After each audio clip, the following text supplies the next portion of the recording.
하나님의 귀한 말씀 마음속에 새기는 시간들이 될 수 있기를 바랍니다. 하나님께서 우리에게 나는 너를 잊어버리지 않는다 말씀하십니다. 우리의 삶의 형편이 어떠하든지 어떤 문제와 어떤 어려움을 만나든지 하나님께서 우리를 떠나지 아니하시고 내가 너를 기억한다, 내가 너를 잊어버리지 않는다, 내가 너와 함께한다 라고 하는 하나님의 약속을 마음속에 새기는 시간들이 될 수 있기를 바랍니다. 우리 사회는 이제 장수 시대로 접어들었습니다. 그야말로 100세 시대를 살면서 100세 시대를 산다라고 하는 장수의 문제는 좋은데 오래 살다 보니 나타나는 사회적인 문제가 있습니다. 연로하신 부모님을 누가 모실 것인가 라고 하는 이 부모 양육의 문제도 작은 문제가 아닙니다. 80이 되고 90이 되어서 점점 연약해가는 이 노부모님을 모신다라고 하는 것이 사회적인 문제가 되고, 이제 젊은 사람들은 다 맞벌이를 하기 때문에 자녀들조차도 가정에 있을 수가 없어서 부모 양육을 위탁해주는 요양원, 요양병원이 늘고 있는 것이 우리들의 현실입니다. 자, 요양병원에 위탁한다고 끝나는 것은 아니지요. 노부모님들의 건강도 문제인데 여러 가지 노인성 질환으로 인해서 어려움을 겪고, 그래서 나이가 들수록 병원 옆에 살아야 한다라고 하는 것처럼 이 병원에 가고 저 병원에도 가면서 노인성 질환으로 인해서 하루하루 약을 먹고 병원을 다니는 것이 노인들의 일상사가 되어지고 있습니다. 그 여러 가지 노인성 질환 중에 우리가 오늘 생각해 보기를 원하는 질환 하나가 치매라고 하는 질환입니다. 치매 그러면 한 번쯤 그런 얘기들 다 해보셨어요. 나 치매 아닌가? 뭘 잊어버렸어요. 뭘 잘 찾지 못합니다. 나도 혹시 치매에 걸린 거 아닌가라고 걱정합니다. 치매는 후천적으로 생기는 질병으로 여러 영역의 인지 기능이 퇴화하면서 나타나는 증상이라고 합니다. 무엇인가 보았는데 기억을 못해요. 무엇인가 들었는데 기억할 수가 없습니다. 조금의 시간이 지났음에도 불구하고 조금 전에 내가 무엇을 하였는가라고 하는 것을 기억하지 못합니다. 심하면 말하는 법도 잊어버린다라고 이야기합니다. 말하는 법을 잊어버리기 때문에 단어도 생각나지 않고 이야기를 해야 될 때인가라고 하는 것도 생각나지 않고, 아니 내가 지금 이 시간에 이야기해야 한다라고 하는 것도 망각한 채 그저 모든 것을 잊어버리는 현상이 나타납니다. 판단력이 돼야 됩니다. 뭘 어떻게 해야 될지 모르는 거예요. 가만히 서서 내가 이리로 가야 하는가 저리로 가야 하는가 라고 하는 고민조차도 하지 않는 가운데에 서 있는 그 모습이 치매 환자의 모습입니다. 조금 전에 식사를 했음에도 불구하고 내가 식사를 했다라고 하는 사실을 잊어버리고는 야야 밥다오 라고 식사를 요구합니다. 엄마 저 왔어요 하는데도 아들을 알아보지 못해요. 딸을 알아보지 못합니다. 심한 경우 음식을 입에 두고도 이 음식을 삼켜야 한다라고 하는 것을 망각한 채 음식을 입 안에 두고 그저 가만히 물고만 있는 경우도 나타난다고 합니다. 사회적으로 이런 치매 환자들이 급증하니까 무슨 일만 있으면 정상적인 사람도 혹시나 치매 아니가 라고 이야기합니다. 무엇인가 잊어버리기만 하면 너 치매야 조심해, 나 치매 아닌가 이러다 큰일 날 텐데 라고 하면서 마음속에 조바심을 갖게 됩니다. 우리가 무엇인가를 잊어버린다라고 하는 것 중에 하나가 건망증이라고 하는 것이 있습니다. 이 건망증도 잃어버리는 것이고 치매도 기억 못하는 것인데 이 치매와 건망증 사이에는 차이가 있다고 합니다. 어떤 차이가 있는가? 제가 잠깐 소개해 드립니다. 내가 열쇠를 어디에 두었는데 이 열쇠를 어디 두었는지 찾지를 못합니다. 내가 지갑을 어디인가 두었는데 그 어딘가 두었는지 장소가 기억이 나지 않습니다. 그러면 그건 건망증이에요. 근데 열쇠를 들고 이건 뭐에 쓰는 것인지라고 그 열쇠라는 것을 알아보지 못하면 그건 치매라고 합니다.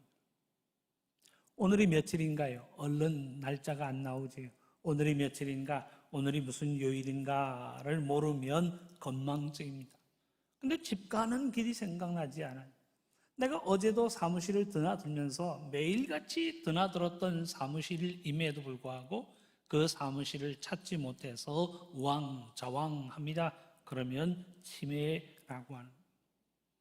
김치찌개를 맛있게 끓여놓고요. 그 김치찌개를 깜빡하고 놔두고 김치찌개 없이 식사를 합니다. 그러면 그것은 건망증이라고. 김치찌개를 보고 이건 무엇에 쓰는 물건이야? 라고 한다면 그것이 치매라고 합니다. 자, 건망증이든 치매든 우리의 삶을 불편하게 하는 것은 마찬가지입니다. 한번 질문해 보십시다. 건망증과 치매가 가지고 있는 공통점이 무엇인가? 무엇인가를 망각하게 만든다는 것. 내가 들은 것을 기억할 수 없습니다. 조금 전에 물건을 어디에 두었는데 어디에 두었는지를 기억할 수 없습니다. 치매와 건망증의 공통점은 무엇인가를 잊어버리고 기억할 수 없다는 것입니다. 생각이 나지 않아요. 생각할 수도 없습니다. 생각이 나지 않는다라고 하는, 도무지 기억이 나지 않는다라고 하는 것과 우리는 고독하다라고 하는 개념을 한번 연관하여 생각해 보기를 원합니다. 고독이 무엇인가요? 아무도 나를 기억해 주는 사람이 없다라고 하는 거예요. 오늘 본문에도 보면 다른 사람 다 죽고 다른 사람 다 잡혀가고 나만 홀로 남았다. 나만 홀로 남았다라고 하는 것은 내 사정을 알아주는 사람이 없어. 내 이름 석자를 기억해 주는 사람이 없어. 나에게 힘이 돼 주는 사람이 없어. 누군가 나를 기억하고 내게 전화해 주는 사람이 없어 라고 하는, 아무도 없다라고 하는 생각에서 출발하는 것 아니겠습니까? 내가 어려움을 당하고 있는데 그 어려움을 알아주는 사람이 아무도 없습니다. 내가 지금 당장 도움이 필요한데 그 도움의 손길을 내게 내미는 사람이 없습니다. 여러분들 그럴 때 있잖아요. 내 마음이 지금 갑갑한데 내 마음속에 있는 이 속내를 누군가에게 털어놓고 싶은데 아무리 생각해 보아도 그 속내를 털어놓을 만한, 믿을만하고 그 이야기를 들어줄 사람이 도무지 생각나지 않습니다. 현대 도시인들의 삶을 보세요. 다른 사람들의 문제로 바쁘게 살아갑니까? 아니에요.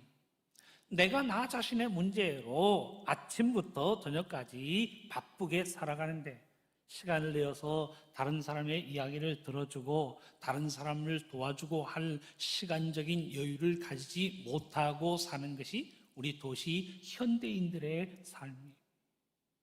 아파트에서도 옆집에 누군가 사람이 살고 있지만 그 사람들이 어떤 고민을 가지고 살아가는지 문 두드려 대화의 시간을 가질 수가 없습니다. 지금 이 시간에도 내 옆에 누군가가 앉아 있지만 이 사람이 어떤 고민을 가지고 살며 이 사람이 어떤 기도의 제목을 가지고 살고 있는지 우리는 알 도리가 없습니다. 그냥 교회에서 만나서 잘 지내시죠? 인사하면 그것으로 우리의 만남의 시간이 지나가 버리고 맙니다. 오늘 이 예배의 시간이 지나면 월요일부터 토요일까지 내 옆에 앉았던, 내 앞뒤에 앉았던 사람들을 우리가 얼마나 기억하면서 그들을 위해서 기도하며 살아가는가 질문해 보았을 때 내가 내 옆에 누가 앉았던가 라고 하는 사실조차 우리는 기억하지 못하며 살 때가 얼마나 많은지 모릅니다. 사랑하는 성도 여러분, 우리가 인생을 살면서 절망을 품을 때가 언제인가요? 어느 누구도 내 마음을 알아주는 사람이 없어 라고 생각합니다. 그 고독의 순간 우리는 절망을 안고 살아갑니다. 먹을 것이 있는데 그 먹을 것을 함께 나눌 아무런 친구가 없습니다. 내가 기쁜 일이 있는데 이 기쁨을 기쁨으로 나눌 수 있는 어떤 친구도 내 주위에는 남아있지 않습니다. 그럴 때 우리는 마음속에 절망을 느끼며 살아가게 됩니다. 만일 문제와 어려움이 있지만 내가 어려움이 있다라고 하는 사실을 알고는 지인들이, 친구들이 달려옵니다. 달려와서 내가 도와줄게 라고 하면서 그 문제와 어려움을 함께 풀어갈 수 있다면 그 사람은 고독하지 않아요. 어떤 어려움과 문제를 만나도 그 친구들의 관심과 친구들의 도움으로 인하여서도 그 문제와 어려움을 이겨나갈 줄로 믿습니다. 그런데 우리가 고독하다라고 하는 것은 아무도 내 마음을 몰라줘요. 어느 누구도 나를 관심하지 않습니다. 내가 대구에서 한 시민으로 살아가지만, 내가 대구 제2교회에서 한 교인으로 살아가지만 어느 누구도 나를 기억하지 않고 어느 누구도 나를 관심하지 않은 채 살아가니 나는 고독하다. 그 고독의 마음을 품고 살아가고 있습니다. 그런데 오늘의 본문은 하나님이 우리에게 이렇게 말씀하십니다. 나는 너를 잊지 아니할 것이다. 내가 너를 기억하고 있고 내가 너를 잊지 않을 거야 라고 하는 말씀으로 우리에게 들려주고 계십니다. 나는 나만 홀로 남았다고 생각하는데 어느 누구도 내 마음을 모르고 어느 누구도 내 사정을 모를 거야 생각하였는데 하나님의 말씀은 내가 너를 기억하고 있어. 내가 너를 잊어버리지 않는다라고 하는 말씀으로 들려주고 계십니다.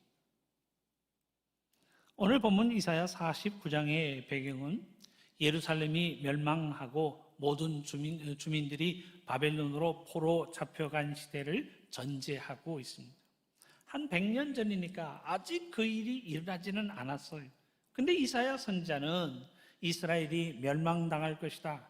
예루살렘이 멸망당할 것이다. 바벨론이 와서 이 나라를 초토화시키고 황폐하게 할 것이라 라고 예언하고 있습니다. 그러니 어려움을 당한 백성들이 하나님이 어디 계십니까? 하나님이 계신다면 우리가 왜 이런 어려움을 당하고 고통을 당해야 하는가? 절규하면서 하나님이 우리를 잊으셨다라고 고백하고 있습니다. 그 내용이 14절의 내용입니다. 말씀은 기록하기를 오직 시온이 이르기를 여호와께서 나를 버리시며 주께서 나를 잊으셨다 하였거니. 하나님이 우리를 버리셨어. 하나님이 우리를 잊으셨어.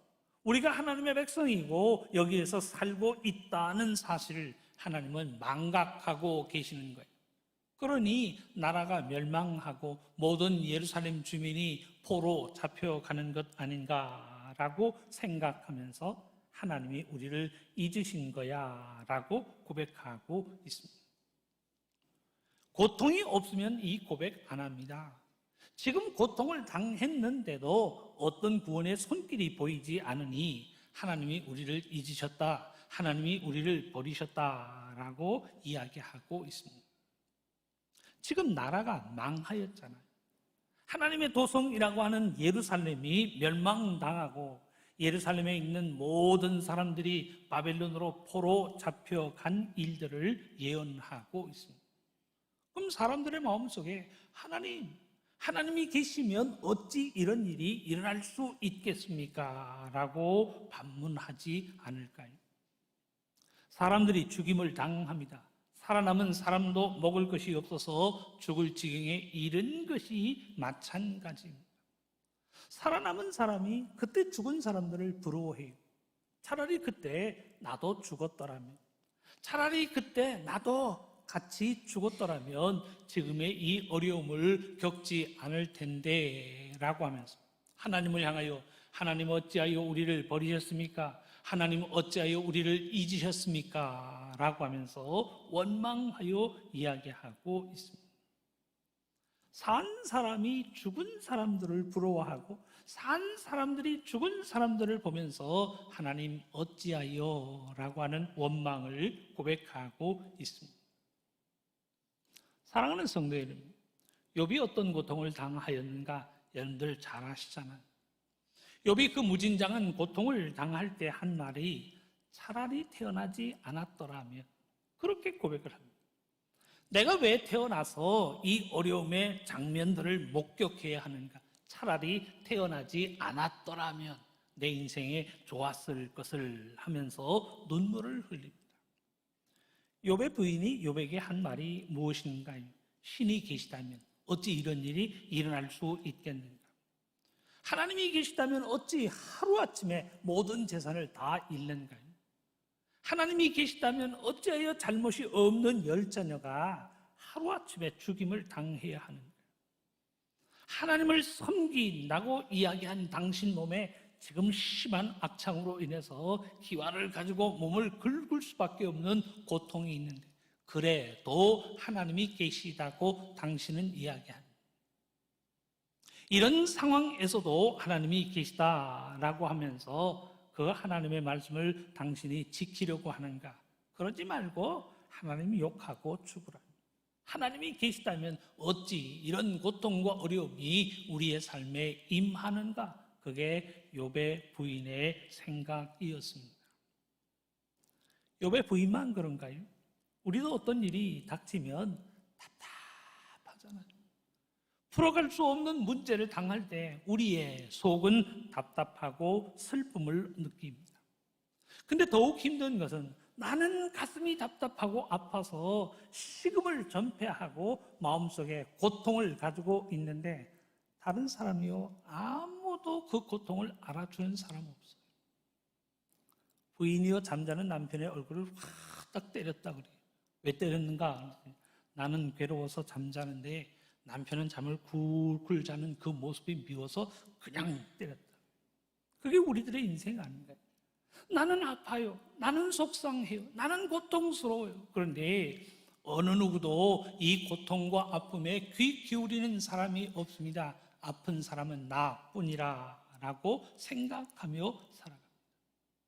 이야기해도 알아주는 사람 없고 이야기해도 소용이 없다고 생각하니 마음이 고통스러우면 방문 닫아 걸고요, 입 닫아 걸고 아무와도 아무런 이야기를 하지 않은 채 혼자 그 고독 속에 빠져 들어가는 것 아니겠습니까? 설령 만나 이야기한다라고 한들 누가 우리의 마음을 헤아려 줄까요? 오늘 본문의 고백은 그런 의미다. 내가 지금 너무 슬퍼요. 하나님 내 사정을 알고나 계시나요? 내가 지금 마음이 너무나도 아파서 하나님을 향하여 신세한탄하며 하는 말, 하나님 나를 버리셨습니다. 하나님이 나를 잊으셨습니다. 내가 얼마나 아파하고 내가 얼마나 고통스러운지 하나님은 모르십니다. 하나님 나를 버리셨습니다 라고 이야기합니다. 그런데 하나님의 말씀은 내가 너를 잊지 않았다라고 말씀하십니다. 여러분들 상식적으로 생각해 보세요. 산모가 어찌 낳은 아이를 잊을 수가 있겠습니까? 절대로 그런 일이 있을 수가 없습니다. 그런데 절대로 있을 수 없는 일이 혹시 있을지 모르겠어도 하나님이 우리를 잊어버리거나 망각하는 일은 절대로 없다라고 말씀하십니다. 그들은 혹시 잊을지라도 나는 너를 잊지 아니할 것이라. 16절 하반절의 말씀입니다. 그들, 아이를 낳는 부모, 아이를 낳은 어머니가, 산모가 아이를 낳는 이 일 있을 수 없지만 100만 분의 1, 1000만 분의 1, 억만 분의 1이라도 있을 수 없지만 그런 일은 있을 수 있을지라도 내가 너를 잊어버리거나 망각하는 일은 절대 없을 것이라 라고 말씀하십니다. 오늘 본문을 보면 하나님이 우리를 잊지 않으신다, 기억하신다 라고 하는 정도가 어느 정도인지를 우리에게 말씀하십니다. 16절 보면 내가 너를 내 손바닥에 새겼다라고 말씀하십니다. 내가 너를 잊지 않도록, 내가 너를 언제나 기억하도록 내 손바닥에 새겨서 너를 기억하고 너를 마음속에 담는다라고 하는 의미로 이야기하고 있습니다.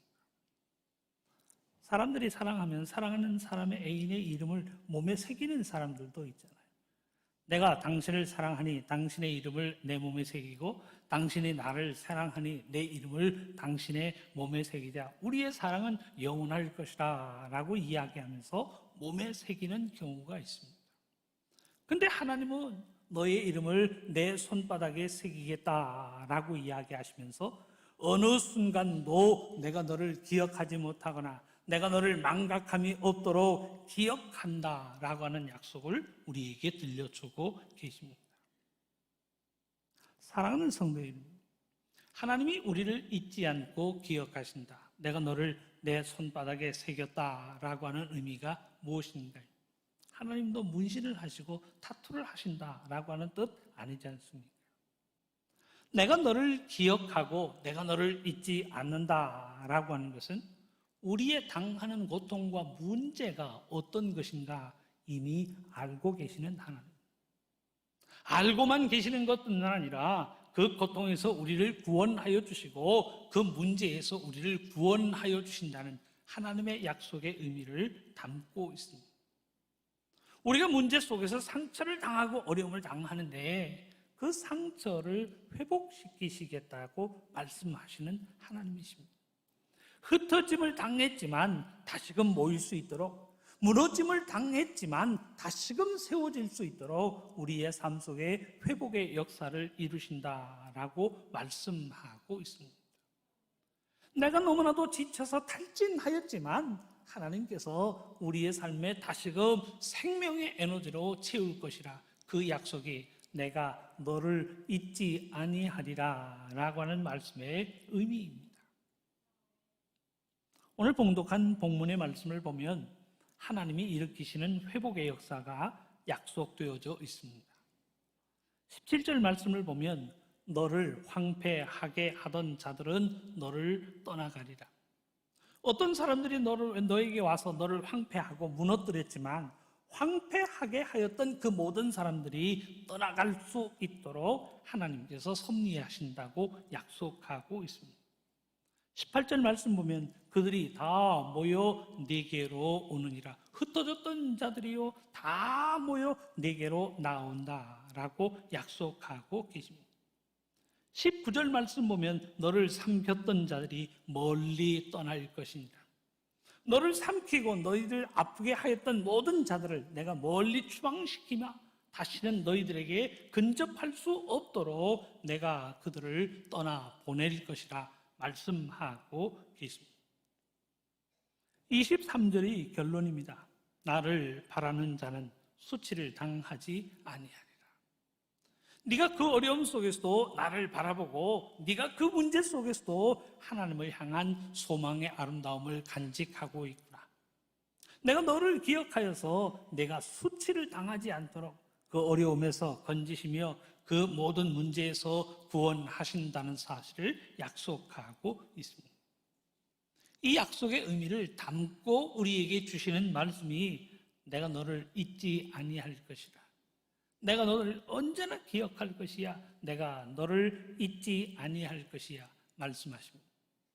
한 번도 잊은 적이 없으신 하나님, 기억하여 주셨고 기억하시고 앞으로도 기억하실 것이란 그 약속의 의미로 내가 너를 잊지 아니할 것이라 말씀하고 계십니다. 사랑하는 성도 여러분, 우리의 믿는 하나님은 우리를 기억하시는 하나님이십니다. 하나님이여 내 이름을 기억하세요. 내가 하나님 앞에 나와서 무엇으로 기도하고 간구하는가, 그 기도의 처음부터 마지막까지를 기억하시는 하나님이세요. 내가 하나님 앞에 나와서 눈물을 흘릴 때에 그 눈물, 어떤 눈물인지, 왜 눈물을 흘리는지 그 눈물의 이유도 이미 기억하시는 하나님이세요. 우리가 어제 기도한 내용을 다 기억하지 못하잖아요. 내가 한 달 전 기도했던 내용, 내가 언제 하나님 앞에 나와서 무슨 내용으로 기도하였는가 우리가 기억하시나요? 1년 전 내가 하나님 앞에 나와서 언제 나와서 어떤 내용으로 기도하고 간구하였는가 하지만 기도의 당사자인 나도 그 기도의 내용을 기억하지 못합니다. 그런데 하나님은 기억하세요. 하나님은 내가 언제 하나님께 나와 어떤 기도의 내용을 하나님께 드리는지, 어떤 마음으로 하나님 앞에 부르짖어 기도하고 간구하였는지 그 모든 것을 기억하시는 하나님이신 줄로 믿습니다. 우리는 하나님을 잊고 살아도 하나님은 우리를 잊고 사신 적이 없으신 분이세요. 한순간도 우리를 망각하거나 우리를 잊어버리시거나 우리를 외면하신 적이 없는 하나님이 곧 우리의 하나님이십니다. 시편 42편 보면 원수들의 압제 속에서 슬픔을 당한 한 저자가 하나님을 향하여 고백합니다. 대적이 비방하면서 어려움을 줘요. 그러면서 하는 말, 내가 믿는 하나님, 내 하나님이 어디 있느냐라고 조롱을 합니다. 가지고 있는 힘을 가지고 탄압합니다. 핍박합니다. 어려움을 줍니다. 나는 당할 수밖에 없는 입장. 마음속에는 큰 낙심이 자리하고 무엇보다도 커다란 불안감이 마음속에 자리합니다. 낙심하고 불안함이 마음속에 자리하니 이제는 잠을 이루지 못합니다. 그러니 그 불안함을 안고 하나님을 향하여 고백하는 말, 하나님이 나를 잊으셨다라고 이야기를 합니다. 시편 42편 9절의 말씀이 내 반석이신 하나님께 말하기를 어찌하여 나를 잊으셨나이까? 내가 어찌하여 원수의 압제로 말미암아 슬프게 다니나이까? 하나님 나 버리셨죠? 하나님 나 잊으셨죠? 하나님이 나를 버리시니 내가 이 고통 속에서 눈물로 지새우는 것 아닙니까? 왜 나를 버리시고 왜 나를 외면하십니까? 라고 하나님을 향하여 질문합니다. 슬픔과 고통이 너무나도 커서 하는 말이지만 하나님은요, 우리를 망각하신 적이 없는 하나님이세요. 나보다도 나를 더 잘 알고 계시는 하나님, 지금 내가 무슨 이야기를 하고 지금 내가 무슨 생각을 하고 내가 어떤 고백으로 하나님 앞에 기도하고 간구하였는 그 모든 것을 기억하시는 분이 우리의 하나님이십니다. 사랑하는 성도 여러분, 우리 살다 보면 힘든 순간이 있어요. 근데 아무리 힘들어도 하나님이 우리를 잊으신 거야 말하지 말기를 바랍니다. 아무리 힘들고 큰 고통이 찾아와도 하나님이 우리를 버리셨는가 보다 생각도 하지 마시기를 바랍니다. 예수 그리스도를 대속의 제물로 내어주신 하나님께서는 우리를 사랑하사 한 번도요 우리를 망각하신 적이 없으세요. 언제나 우리를 기억하시기 위해서 내가 너를 내 손바닥에 새겼다라고 할 만큼 우리를 기억하여 주시고 잊으신 적이 없는 하나님이 우리의 하나님이십니다. 우리를 눈동자처럼 보호하시잖아요. 우리의 걸음걸음을 세시는 하나님 한순간도 우리의 사정을 모르거나 외면한 적이 없다는 사실을 이야기하고 있습니다. 요즘 우리 교회에 신생아들이 좀 늘어나고 있습니다. 1살이 아직 안 된 어린 아이들이요, 모임에 오면 어머니가 이렇게 데리고 와서 이제 아이들이 잠들면 저 옆에 방에 이렇게 재워놓고 어른들끼리 좀 이야기를 합니다. 근데 어느 순간에 아이가 엥 하는 소리, 다른 사람은 아무도 못 들어요. 잠자다가 엥 하는 그 소리를 듣고요 달려가는 사람이 있습니다. 누구인가요? 엄마는요 그 소리를 듣고 달려가요. 다른 사람들은 무엇인가를 먹고 이야기를 하느라 아이가 엥 했는지 옹 했는지 듣지 못하는데 엄마는요 어느 순간에 그 소리를 듣고는 달려가서요 아이에게 혹 무슨 일이 있는가 없는가라고 살핍니다. 찬송가 가사 중에 무거운 짐을 나홀로 지고 견디다 못해 쓰러질 때라고 하는 고백을 합니다. 왜 견디다 못해 쓰러질 때? 우리가 너무나도 지치고 힘들어서 쓰러질 수밖에 없는 상황. 그 상황에서 하나님 앞에 부르짖어 기도하고 간구할 수 있겠습니까? 부르짖을 힘조차도 없어요. 작은 신음으로 하나님 앞에 하나님 아시지요? 하나님 아시지요? 긴 시간 기도하지 못하고 하나님 아시지요? 라고 하는 그 작은 외침에도 응답하여 주시는 분이 우리의 하나님이십니다. 전 그래서 찬송가의 가사 중에 그 세미한 음성에도 귀를 기울이신다. 내가 무거운 짐을 홀로 지고 견디다 못해 쓰러질 때 쓰러지면서 큰 소리로 기도할 수 없고 밤을 새워 기도할 수 없는 그 작은 외침이지만 그 작은 외침에도 하나님은 알았어. 내가 너를 기억하고 있어. 내가 너를 보고 있어. 내가 너를 한순간도 망각한 적이 없다라고 하시면서 우리의 삶 속에 달려오시는 분이 우리의 하나님이십니다. 사랑하는 성도 여러분, 이 하나님의 사랑을 굳게 믿는 믿음을 가지고 그 하나님 바라보며 살아가십니다. 다른 사람이 내 마음 몰라주면 어떻습니까? 다른 사람이 내 속을 좀 헤아려 주지 못하면 어떻습니까? 하나님이 내 마음을 아시고 그 하나님이 내 편이 되시고 그 하나님이 나를 기억하시고 그 하나님이 나를 망각하지 아니하고 계시다면 우리는 그 하나님으로 인하여 믿음의 승리를 거두게 될 줄로 믿습니다. 그 하나님께서 우리의 삶을 책임져 주고 계십니다. 하나님이 나를 잊지 않으시니 우리도 하나님을 잊지 말아야 합니다. 하나님이 나를 기억하시니 우리도 하나님의 말씀을 기억해야 합니다. 그 기억을 가지고 말씀 꼭 부여잡고 기도 꼭 부여잡고 믿음으로 승리하는 우리들의 삶이 되어야 할 줄로 믿습니다. 그 믿음의 승리를 감당하는 저와 여러분 우리 모두가 될 수 있기를 주님의 이름으로 축원합니다.